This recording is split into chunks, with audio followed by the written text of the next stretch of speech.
Hello everyone, welcome back to Locked and Loaded in Las Vegas. Some of my viewers have told me that they're very new to lockpicking. Some haven't even been interested in lockpicking at all until they saw some of my videos. So some of the terminology I used in my first few videos were a little bit foreign to them, so I figured now would be an appropriate time to start somewhat of a beginner series. So I have a cutaway lock here, and we're going to talk about the components of the lock real quick and how the lock functions. Today we're just going to talk about standard pins. We're not getting into any kind of security pins or anything. So just standard pins. So first of all, what is a pin stack? So each pin stack has three parts. We have the spring here, which forces the whole thing down. The driver pin, which is the part between the spring and the key pin, which forces the key pin down into the core. And the key pin here, that's the pin that interacts with the cuts of the key that allows the lock to open. What's preventing the lock from opening is the driver pins being along what's known as the shear line. That's the line that delineates the core of the lock from the body of the lock, or Bible is the proper terminology. So without the key in, you can see they're all at different heights, but all of the driver pins are along that shear line, preventing the core from turning without the proper key. So here we have the cuts of the key that line up with the key pin sizes. So as we insert the key into the lock, you see that all the key pins fall into those cuts, and all the lines between the driver pin and the key pins are all along the same line, allowing the key to rotate.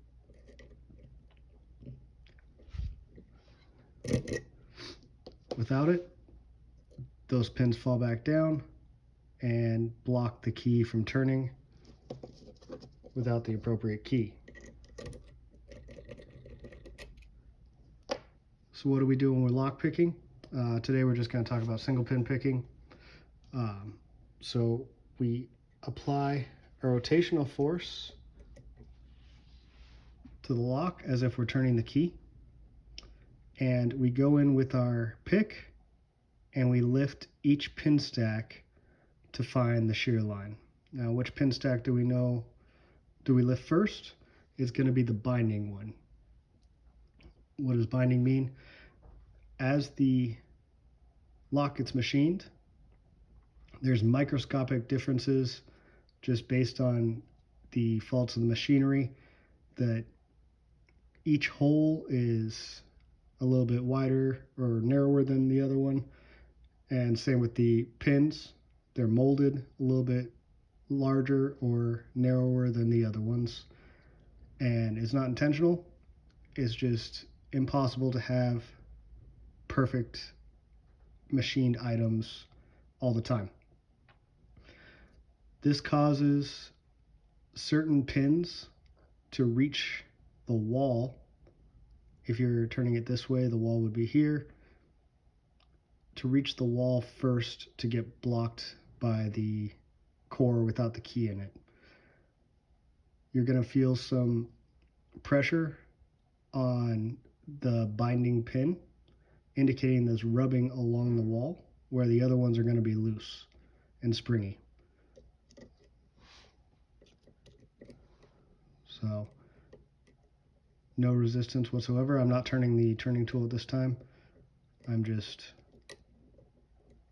lifting pins, feeling the springiness.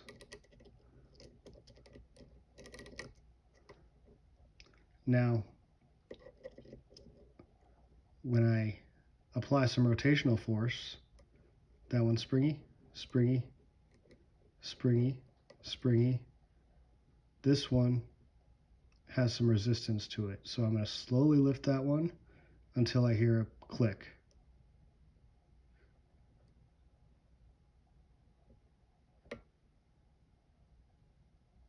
Once I hear the click, it indicates that that pin is set, and I'm going to continue on Now this one's sticking a little bit. That one's set. Go back to the back. Springy, springy, springy. Now this one's sticky.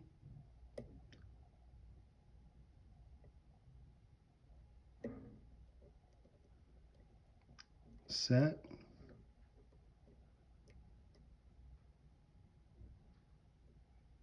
This one's sticky. Set. This one's sticky.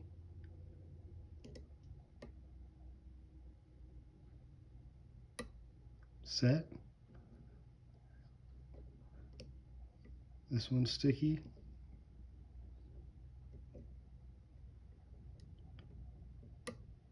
Set, and we're open. Hopefully that was informational for you guys. I will be adding additional instructional videos as time goes on, discussing security pins and stuff like that. For now, that's our lock. Now let's get loaded. Thank you for watching.